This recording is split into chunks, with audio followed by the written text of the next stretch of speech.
Hi friends, నేనైతే మీ ముందుకి ఈరోజు ఇంకో కొత్త వీడియోతో వచ్చాను. అదేంటంటే ఈరోజు మా షన్ను, జున్ను, మున్ను తులాభారం ఇవ్వడానికి అని చెప్పేసి మేము మూలపాలెం వెళ్తున్నాం.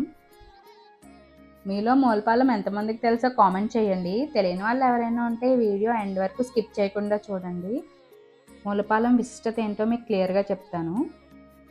మేమైతే రావులపాలెంలో స్టార్ట్ అయ్యాము. వెళ్ళే దారిలో మనకైతే ఐనవిల్ వినాయకుడి టెంపుల్ వస్తుంది.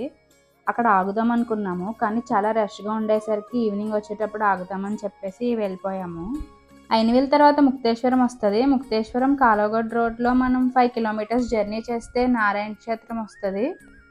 ఈ రోడ్లో జర్నీ అయితే మనకు చాలా బాగుంటుంది. ఒక పక్కన కాలువ, ఇంకో పక్కన చెట్లతో చాలా బాగుంటుంది జర్నీ మొత్తం. సైకిల్ మీద ఒక అబ్బాయి కనిపిస్తున్నాడు కదా, తనైతే మా కార్తో పాటు సమానంగా సైకిల్ తొక్కుతూ చాలా దూరం వచ్చాడు మా కారుని చేసి చేద్దామని చెప్పి. మేమైతే చూడలేదు తన్ని. మా చెల్లి అయితే వెనకాల నుంచి కారులో వస్తూ వీడియో తీసింది. చిన్నప్పుడు మీలో ఇలా ఎంతమంది చేశారో కామెంట్ చేయండి.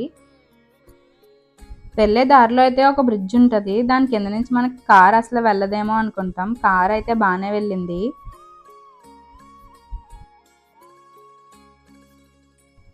జర్నీ అలా ఎంజాయ్ చేస్తూ నారాయణ క్షేత్రానికి అయితే రీచ్ అయిపోయాం మేము.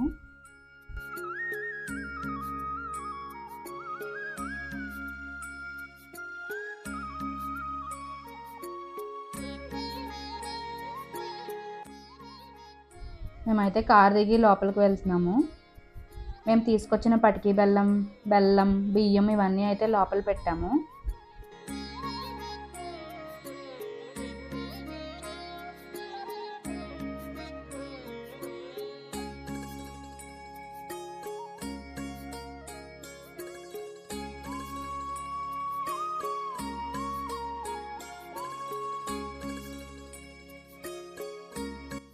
తర్వాత మేము స్వామివారిని దర్శనం చేసుకొని భోజనం చేయడానికి వెళ్ళాము.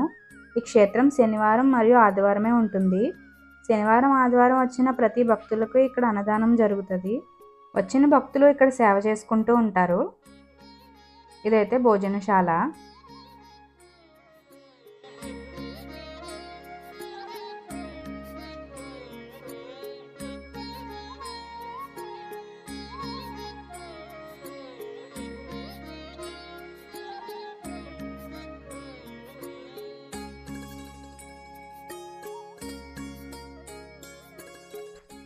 భోజనం చేసేసాక ఈ క్షేత్రం మొత్తం మీకు పూర్తిగా చూపిద్దామని చెప్పి వీడియో తీస్తున్నాను.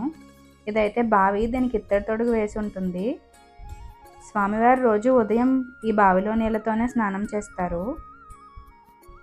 ఇదైతే భక్తులు వెయిట్ చేసే వెయిటింగ్ హాల్. ఈ హాల్ మొత్తం దేవుడి ఫొటోస్తో ఇంకా గోవిందనామ స్మరణతో చాలా పీస్ఫుల్గా ఉంటుంది. ఇదైతే నారాయణ క్షేత్రంలో దేవుని విగ్రహం. తిరుపతి వెంకటేశ్వర స్వామి సన్నిధిలో వచ్చే సువాసన ఇక్కడ నారాయణ క్షేత్రంలో కూడా వస్తుంది. ఇక్కడ పిల్లలకి తులాభారం కూడా ఇస్తారు. మా అమ్మ పిల్లలకి ఇక్కడ తులాభారం ఇస్తానని మొక్కుకున్నది. తులాభారం ఇవ్వడానికి అయితే అన్నీ సిద్ధం చేస్తున్నారు.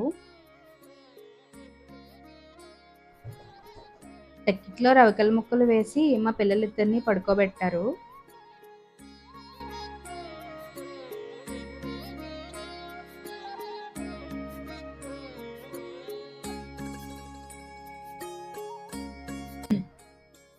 మరో పక్క తక్కిట్లో పటికి బెల్లం ఉంచి మా పిల్లలు తూగే వరకు పటికి బెల్లం వేస్తూ ఉన్నారు.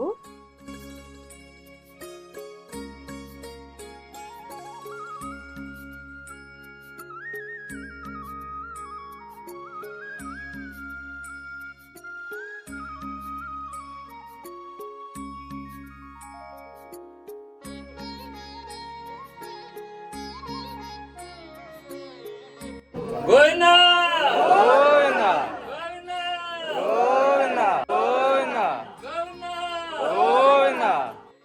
నేనైతే చాలా టెన్షన్ పడ్డాను. మా వాళ్ళు తక్కిట్లో పడుకోబెట్టాక ఉంటారో ఉండరో అని.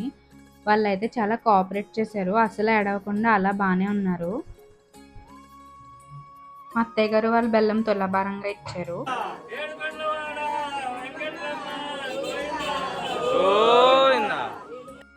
జున్ను, మున్నులకి తులాభారం ఇవ్వడం కంప్లీట్ అయింది.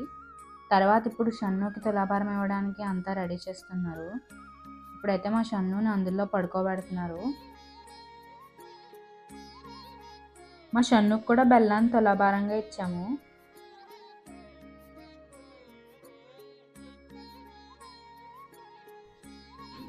మా షన్ను కూడా తూగే వరకు అందులో బెల్లాన్ని వేస్తూ ఉన్నాం.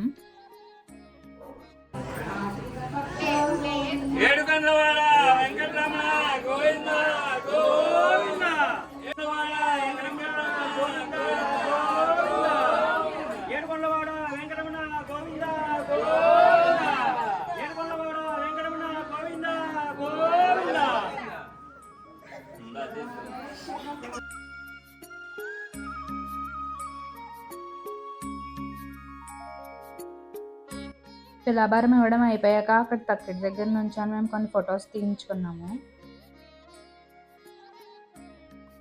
ముగ్గురు చంటి పిల్లలతో ఉన్నాం కదా అని చెప్పి మేము కూర్చోవడానికి అయితే ఒక రూమ్ ఇచ్చారు, అన్నపూర్ణాదేవి గది. మేమైతే కొంచెం సేపు ఆ గదిలో కూర్చొని వెయిట్ చేసాము.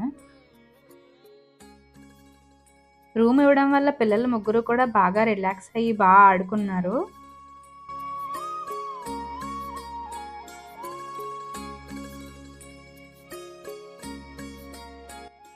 కొంచెం సేపు ఆ రూమ్లో వెయిట్ చేశాక మమ్మల్ని అయితే స్వామి వచ్చారని చెప్పి పిలిచారు.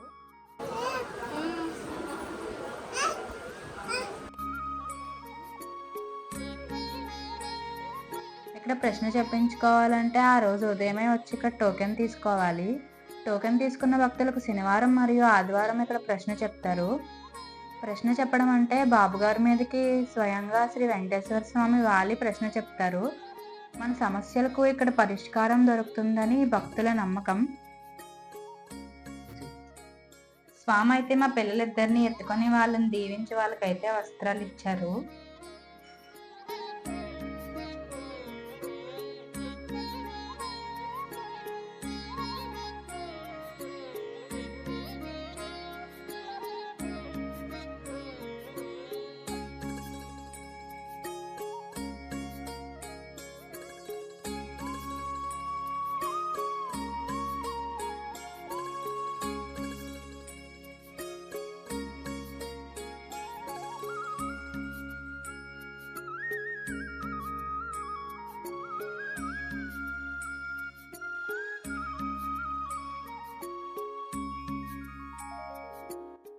తర్వాత మేమందరం కూడా స్వామివారిని దర్శించుకొని తీర్థప్రసాదాలు తీసుకున్నాము.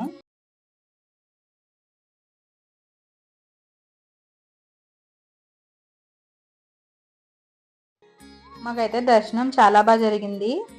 తిరిగి రిటర్న్ జర్నీ స్టార్ట్ అయిపోయాము. వచ్చేటప్పుడు అయితే మార్నింగ్ మిస్ అయిన ఐనవేలిలో శ్రీ విఘ్నేశ్వర స్వామి టెంపుల్కి వెళ్ళాము. మేము వెళ్ళేసరికి క్లోజింగ్ టైం అయిపోయిన వల్ల గుడి అయితే చాలా ఖాళీగా ఉంది, అసలు క్రౌడ్ ఏమీ లేదు. సో మేమైతే చాలా ప్రశాంతంగా చాలాసేపు స్వామివారిని దర్శించుకున్నాము.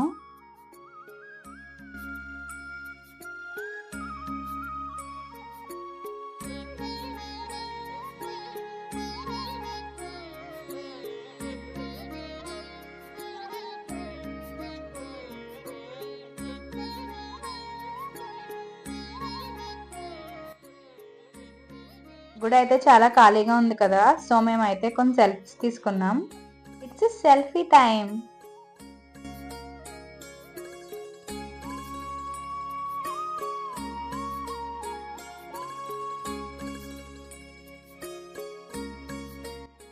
ఈ గుడి లోపల ఇంకా చాలా గుడులు ఉంటాయి, అవన్నీ కూడా తిరిగి మేమైతే దర్శనం చేసుకున్నాము.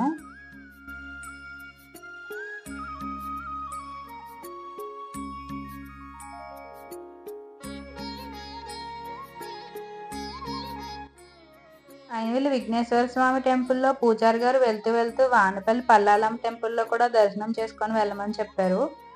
మేము ఎలాగ వెళ్ళే దారే కదా అని చెప్పి అక్కడ కూడా ఆగుదామని చెప్పి అక్కడికి కూడా వెళ్ళాము.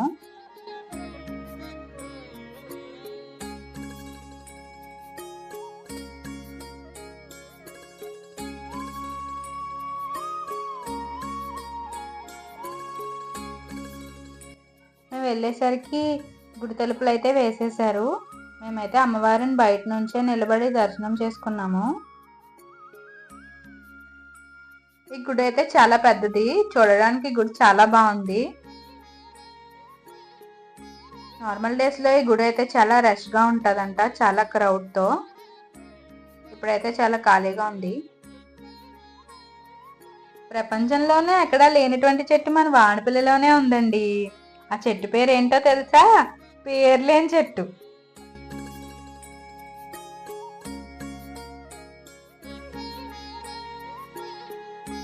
That's it for today. Thank you for watching our videos చూస్తున్నారు కానీ లైక్ చేయడం మర్చిపోతున్నారు. Please like, share and subscribe to our channel sisters talks. Bye bye.